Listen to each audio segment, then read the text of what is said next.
So here's the cone, and so you can see that this part of Florida here is much more in the cone, and the idea is that the hurricane, even if it were to track in the middle of the cone, is going to get bigger. So, Right. you know, if it's this big now, it's this big when it gets up here. So that's why they have the hurricane warnings in effect, because as hurricanes, strong hurricanes live longer, they grow in size. The winds come down, the wind strength comes down slowly, but the size grows.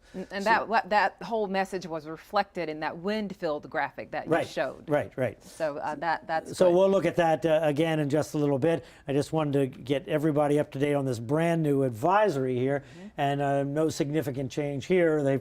The cone is showing a threat to all the southeast coast. All in there would be a threat to that southeast coast. So you know that in the Carolinas and Georgia, they're watching it closely after their experience with Matthew 3 years ago. Oh, yeah. Still the uncertainty as to just how close it's going to be to the southeast coast. Will it be on the left side or closer to the right side, farther out, farther offshore? And if it did go kind of along the coast here and do something like that, which is what Matthew did, you were talking about a stronger storm than Matthew here. But moving along, where Matthew dumped so much water on North Carolina that it caused that tremendous flood because it slowed down.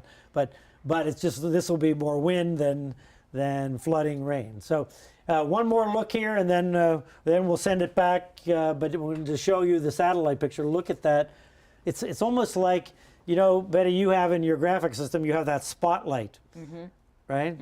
You know, where you can highlight something. Isn't that almost like the spotlight? It is. Here, and except in this case, it's the spotlight of catastrophe, actually, because everywhere that's affected by that outer band around that eye is just getting winds gusting over 200 miles an hour. They're coming in like this on the north. They're going this way on the south.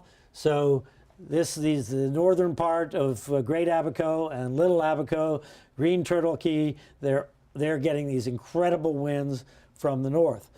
To the south, now in Marsh Harbor, the winds are coming from the south, but they're probably just about out of that eye wall. Yeah, it looks. Don't you think? I was looking at the radar, and that was the one thing I noted. It looks as though Janice and our crew there, Brian, the other Brian, they're getting out of that eye wall. So, getting out of horrific conditions, but still in some pretty bad conditions. Yeah, and this is going to go on for a long time. This is a big hurricane on the back. It's actually bigger on the back than it is on the front, right? So it came on quicker than it's going to leave. It's really a horrible situation. They've got a couple of days of hurricane conditions to deal with there in the northern Bahamas. Right. It's unbelievable.